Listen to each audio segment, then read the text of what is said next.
لا يزيد الظالمين إلا خسارا.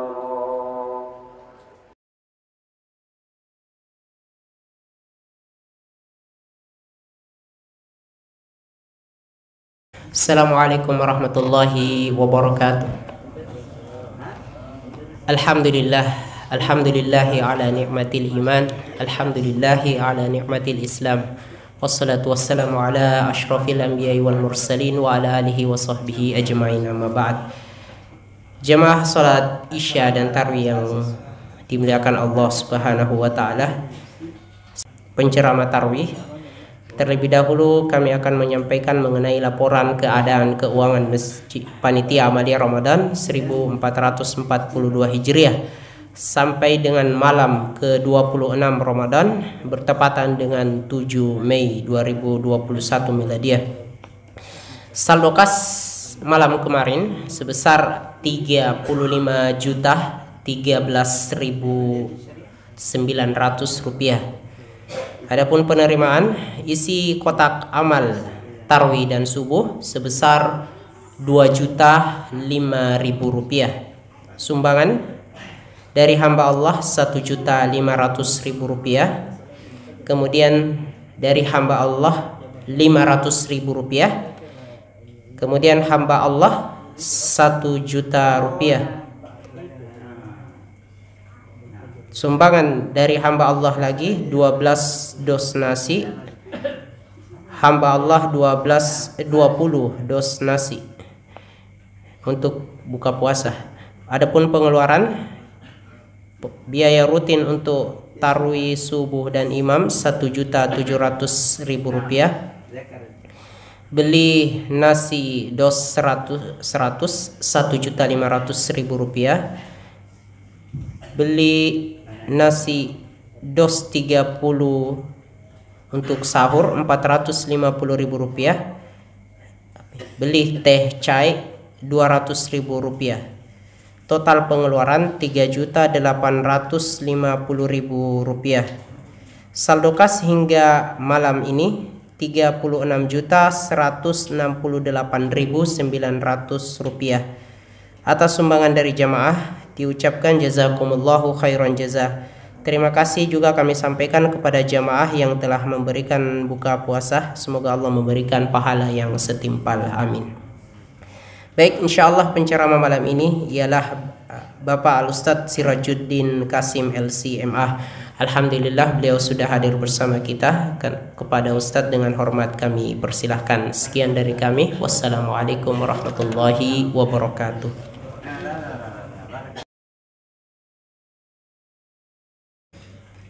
Bismillahirrahmanirrahim.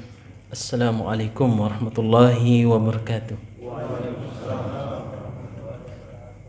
Alhamdulillahilladzi hadana lihadzal din. Wassalatu wassalamu ala asyrafil mursalin nabiyina Muhammad wa ala alihi wa ashabihi ajmain, amma ba'd. Jamaah salat isya dan salat tarawih yang dirahmati Allah Subhanahu wa taala. Sebelum saya memulai membahas tema yang diamanahkan ke kami, terlebih dahulu kami minta izin dari Ustadz kita, Ustadz Said Hafizahullah Ta'ala. Sepertinya kami tidak pantas ya berbicara di depan para masyayikh, para orang tua kami, guru-guru kami. Namun mungkin karena sudah diamanahkan sehingga kami merasa bertanggung jawab ya, untuk kemudian menyampaikan apa yang bisa kami sampaikan. Jamaah sekalian yang dirahmati Allah Subhanahu wa taala, beberapa hari terakhir ini sering kita membicarakan tentang mudik ya. Tapi bukan tema kita tentang mudik. Sedikit yang kadang-kadang muncul di pikiran kami, bagaimana sebagian kita yang mungkin sudah begitu rindu dengan orang tuanya, terpaksa harus bersabar, tidak bisa bertemu, memberikan kebahagiaan untuk mereka. Padahal jamaah sekalian, berbakti kepada kedua orang tua ini kualifikasi syariat. Di dalam syariat kita ini perintahnya sangat tinggi. kita mungkin sering mendengar bagaimana Allah Subhanahu wa taala menyebutkan haknya, kemudian setelah itu langsung menyebut hak para orang tua. Wa'budullaha wa la tusyriku bihi syai'a wa bil walidaini ihsana. Sembahlah Allah Subhanahu wa taala dan jangan syirikatkan Dia dengan sesuatu apapun, dan berbaktilah kepada kedua orang tua. Kemudian juga dalam surat Al-Isra yang sering kita dengarkan, wa qada rabbuka alla ta'budu illa iyyah wa bil walidaini ihsana. Jamaah sekalian, untuk bisa memahami derajat syariat berbakti kepada kedua orang tua, mari kita sedikit mengambil faidah dari percakapan Nabiullah Ibrahim alaihissalam dengan ayahnya. Ya, dalam surat Maryam ayat 41 dan seterusnya. Di situ Allah Subhanahu wa taala menggambarkan kepada kita bagaimana Nabiullah Ibrahim alaihissalam begitu besar harapannya agar ayahnya yang menyembah berhala itu mendapatkan hidayah. Ya. Berbagai upaya beliau lakukan dengan ilmu, dengan logika, tetapi ternyata justru sang ayah mengatakan, qala aragibun anta an alihati ya Ibrahim. Wahai Ibrahim, apakah kamu benci dengan Tuhan-Tuhanku, berhala-berhalaku?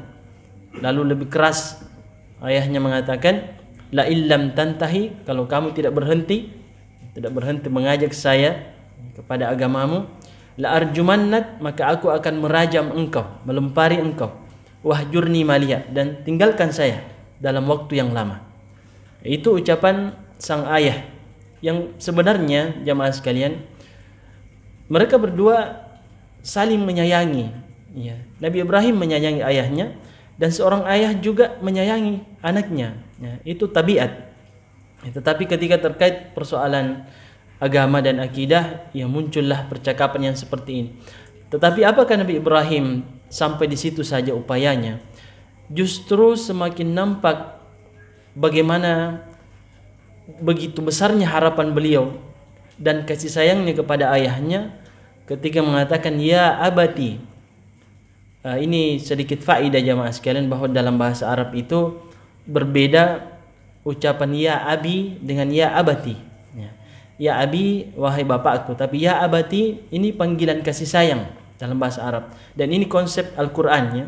Sama juga ketika Nabi Nuh alaihissalam memanggil putranya, tidak mengatakan ya ibni, tapi ya bunayya. Ketika begitu besar harapannya ingin supaya ayahnya mendapatkan petunjuk, atau ketika dia ingin mengarahkan ayahnya sesuai dengan apa yang dia inginkan dari yang dia pahami dari persoalan agama, kadang-kadang cara berbicaranya itu agak kasar kepada ayahnya, lalu mengatakan, wahai ayah, saya ini sudah lama belajar agama, kita itu kerja cuma keluar masuk dari sawah ke rumah atau dari kantor ke rumah, saya sudah bertahun-tahun belajar agama. Nabi kita Ibrahim alaihissalam dengan ayahnya yang kafir sangat lembut bahasanya. Ya. Lalu semakin nampak bagaimana besarnya kasih sayang beliau ketika mengatakan ya abati lima ta'bud ma la yasma' wa la yubsir wa la yughni anka syai'a. Wahai ayahandaku, kenapa engkau menyembah sesuatu yang tidak bisa mendengar, tidak bisa juga melihat, dan tidak juga bisa memberikan kebutuhanmu. Ya. Dan kekhawatiran itu mulai muncul. Bagaimana tidak seorang nabi yang keyakinannya, akidahnya 100%, tidak ada keraguan bahwa kalau dia tidak berhasil mendakwai ayahnya, maka akan terjadi perpisahan untuk selama-lamanya di negeri akhirat. Lalu beliau pun mengatakan, ya abati, inni akhaf ayyamassaka adabun minar rahman fatakuna lisyaitani waliya. Aku khawatir ya engkau akan tertimpa azab dari Allah Subhanahu wa taala Ar-Rahman, lalu engkau akan menjadi temannya syaitan. Nah, di sini ada pelajaran yang penting jamaah sekalian yang bisa kita ambil. Bagaimana kelembutan Nabi Ibrahim kepada orang tuanya.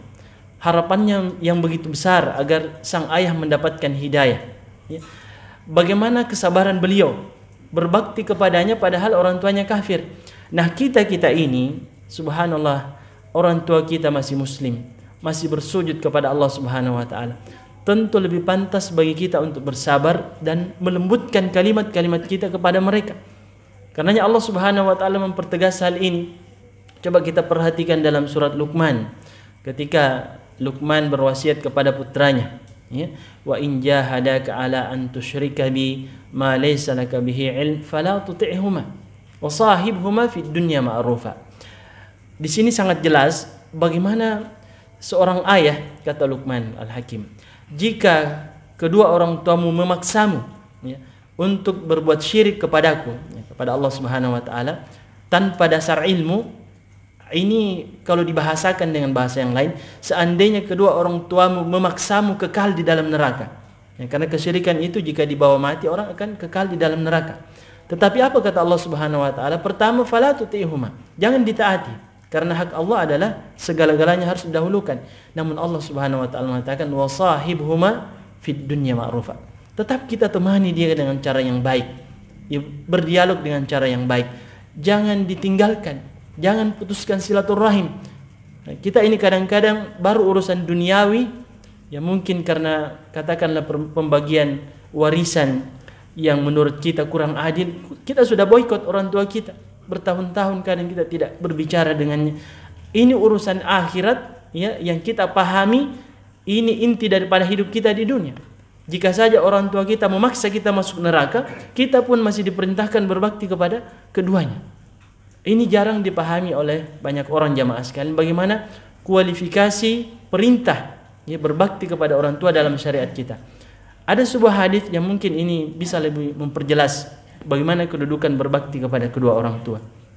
Ketika Nabi kita SAW ditanya, ayyul a'mali afdal? Amalan apakah yang paling afdal? Lalu Nabi mengatakan as-salatu ala waqtiha. Salat tepat pada waktunya. Dan memang ini yang diutamakan. Sekali lagi ini hak Allah segala-galanya. Yang kedua, thumma madza ya Rasulullah? Kemudian apa lagi ya Rasulullah? Rasulullah mengatakan birrul walidain, berbakti kepada kedua orang tua. Kata ulama kita ini hukumnya fardu ain. Supaya kita kenal, ya, perintah ini, coba kita perhatikan jawaban Nabi yang ketiga. Ketika ditanya summa madza ya Rasulullah? Kemudian apa lagi ya Rasulullah? Beliau mengatakan al-jihadu fi sabilillah, berjihad di jalan Allah. Kita ketahui ya bagaimana perintah jihad itu begitu tegas dalam syariat kita. Keutamaannya yang luar biasa. Orang yang mati syahid, ya, tubuhnya akan utuh sampai hari kiamat, tidak dimakan tanah. Darah yang mengalir keluar dari tubuhnya akan terus-menerus mengalir sampai hari kiamat dan mengeluarkan bau yang sangat harum. Kalau dia wafat bahkan tidak perlu dimandikan jenazahnya. Tidak perlu bakti kepada kedua orang tua, itu lebih utama. Karena hukumnya fardu ain, sementara berjihad hukumnya fardu kifayah. Ya, sekalipun pada kondisi tertentu bisa menjadi fardu ain. Karenanya ada seorang sahabat yang memaksakan diri mau berjihad, tetapi orang tuanya masih hidup, dan nampaknya Nabi melihat bahwa agak kurang baik hubungannya dengan orang tuanya. Ketika dia datang dan mengatakan, ya Rasulullah, inni uktutibtu fi ghazwati kadza, aku telah dicatat dalam peperangan ini, jihad ini, mau ikut berjihad. Nabi mengatakan, ahayyun walidak, apakah kedua orang tuamu masih hidup? Dia mengatakan, na'am ya Rasulullah, betul ya Rasulullah. Nabi katakan, kembali, fa fihima fajahid. Justru Nabi katakan, kembali, bersungguh-sungguhlah dalam berbakti kepada keduanya. Padahal Nabi sendiri yang mengatakan jihad ini keutamaannya luar biasa. Nah jamaah sekalian, inilah yang dipahami oleh orang-orang saleh terdahulu, ya, di mana mereka betul-betul mendahulukan birrul walidain daripada ibadah-ibadah yang lain. Yang kadang-kadang kita tidak bisa membedakan yang mana yang lebih tinggi nilainya, ya, perintahnya daripada ibadah yang lain. Dalam sebuah riwayat, Usama bin Zaid, ya, radhiyallahu taala anhu, dikatakan bahwa di zamannya pernah pohon kurma harganya melambung tinggi, ya. Tetapi justru beliau menebang pohon kurmanya, ya, lalu dia ambil tengahnya yang lembut yang bisa dimakan, dibawa pulang ke rumahnya, ya. Orang-orang mengatakan, kenapa anda menebang pohon kurma anda padahal sekarang harganya lagi begitu mahal? Dia mengatakan, karena tidak ada yang diminta oleh ibu saya selama saya sanggupi kecuali pasti saya berikan, dan ibu saya mau memakan ini yang ada di tengah batang kurma itu yang lembut yang bisa dimakan. dahulu kan tidak seperti kita saat ini, makanan berlimpah.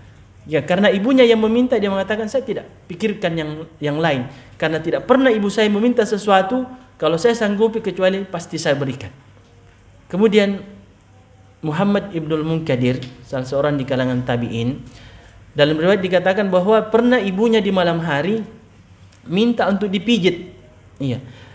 Maka beliau pun memijit ibunya. Saudaranya sementara qiyamul lail, berdiri dalam salatnya yang begitu panjang, dia mengatakan, saya tidak lebih bangga dengan apa yang dilakukan saudara saya daripada apa yang saya lakukan ini.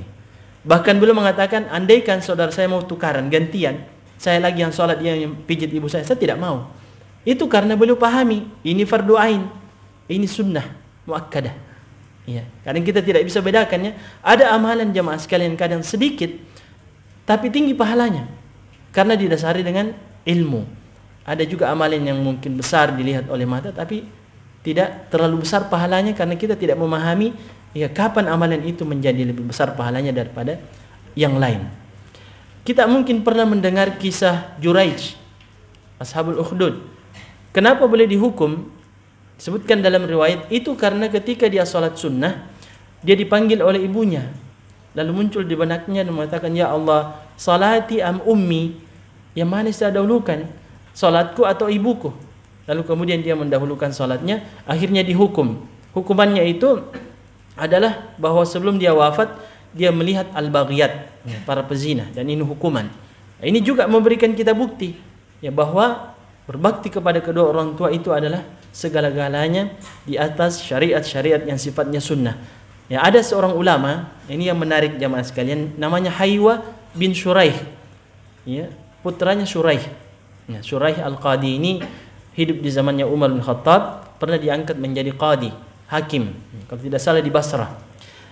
Putranya ini ulama besar, dihadiri majelisnya oleh banyak penuntut ilmu. Pernah suatu ketika beliau mengajarkan di sebuah majelis tentang ilmu yang beliau kuasai, tiba-tiba ibunya datang lalu mengatakan, ya Shuraih, alqis syair ala dajjaj, pulang dulu kasih makan ayam tak. Dia tidak tanggung-tanggung, dia berhenti langsung stop taklimnya, dihadiri oleh sekian banyak orang, langsung pulang kasih makan dulu ayamnya karena ini ibunya yang minta.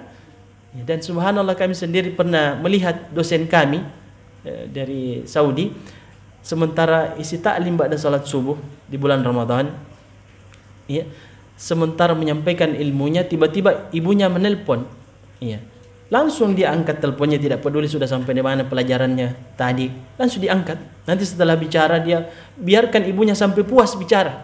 Kami harus bersabar menunggu hingga beberapa menit.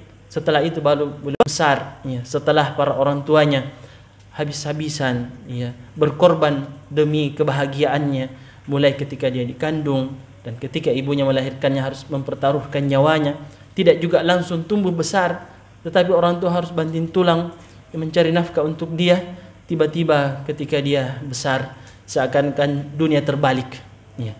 Dia yang menjadikan ibunya seperti anak melalui kata-katanya, dibentak-bentak, tidak dihargai, dan ini salah satu tanda hari kiamat, ya. Kata Nabi ketika ditanya oleh Jibril alaihissalam, fa akhbirni an amaratiha, sampaikanlah kepada aku tentang tanda-tanda hari kiamat. Maka salah satu di antara tanda hari kiamat yang disebutkan oleh Nabi kita sallallahu alaihi wasallam, antaridal amatu rabbataha, apabila seorang budak melahirkan tuannya. Nah, ini salah satu penafsiran ulama kita, apabila seseorang melahirkan ibunya, yang pada hakikatnya ibunya yang melahirkan dia, ya, tetapi ketika dia tumbuh besar, bahkan biasanya ini terjadi ketika seorang sudah berkeluarga, ya, dibiarkan ibunya ditelantarkan, dibentak-bentak, tidak dihargai, waliyadzubillah, ya, berubah seakan-akan dia yang menjadi orang tua, ibunya menjadi anaknya. Ya, dia tidak pernah menghitung-hitung pengorbanan ibunya. Bahkan ada juga, ya, seorang anak mungkin dia memberi sesuatu untuk ibunya, tapi begitu dihitung-hitungnya, ya, lama dipikir. Kalau memberi juga begitu matematis dihitung. Ada juga bahkan jamaah sekalian, ketika dia memberikan sesuatu untuk ibunya atau ayahnya, itu dianggap piutang, dan ini tidak benar. Dalam syariat kita, anta wa maluka li abik, kamu dan hartamu itu milik bapakmu. Makanya dalam ilmu fikih, kalau kita buka-buka buku fikih para ulama kita, Kalau pencuri mencuri harta yang sudah sampai nisabnya rubu dinar, seperempat dinar nilainya, itu dipotong tangannya. Tapi tidak ada ulama yang mengatakan kalau ada orang tua yang mengambil uang anaknya dipotong tangannya. Tidak ada yang berani. Iya. Ini membuktikan bahwa seharusnya kita sebagai seorang anak memberi untuk orang tua kita, menafkahi mereka. Ini kewajiban. Jangan dihitung-hitung. Iya. Subhanallah, orang tua kita kalau mau dihitung-hitung pengorbanannya di bulan Ramadan saja. Tidak perlu kita jauh-jauh jamaah sekalian. Iya. Ketika kita masih terlelap, sekitar jam 2 sudah bangun. Ya, disiapkan makan sahur. Kita dibiarkan tidur, nanti dibangunkan kapan? Kalau sudah tersedia semua, terhidangkan. Coba-coba kita gantian. Ya. Misalnya dalam 1 bulan di bulan Ramadan, kita lagi yang atur semua makan sahur.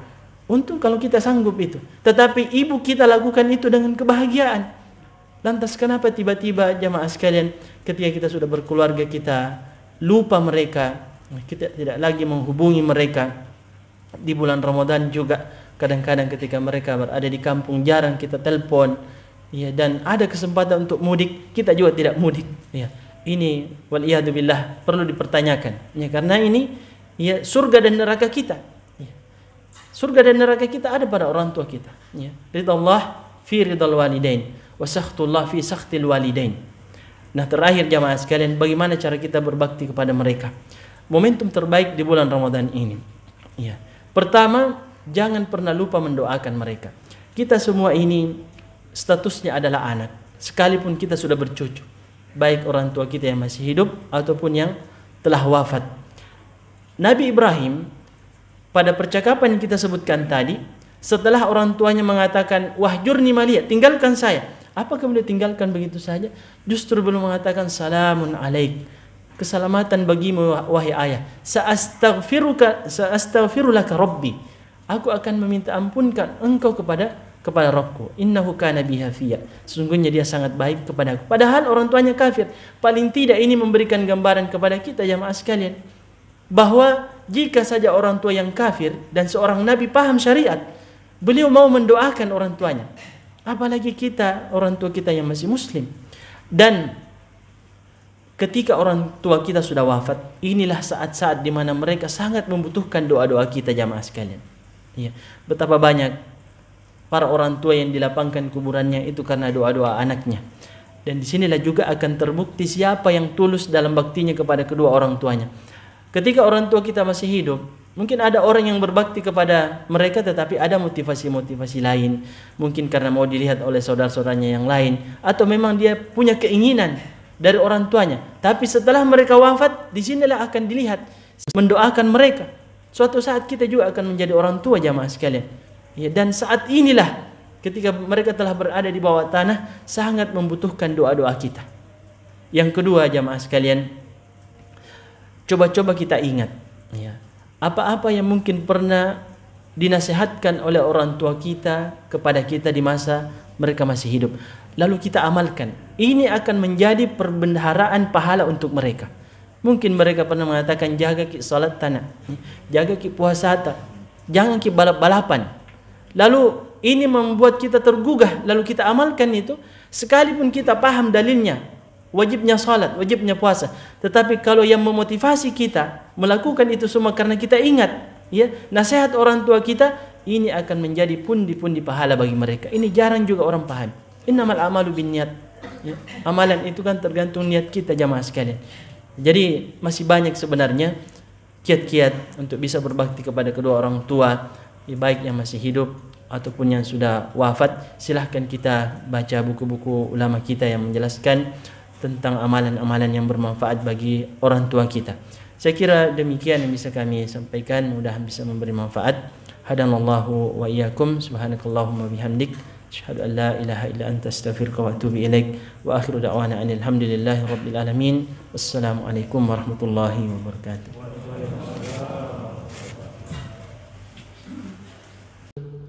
Iyyaka na'budu wa iyyaka nasta'in. Ihdinas siratal mustaqim. Siratal ladzina an'amta 'alaihim ghairil maghdubi 'alaihim ولا الضالين.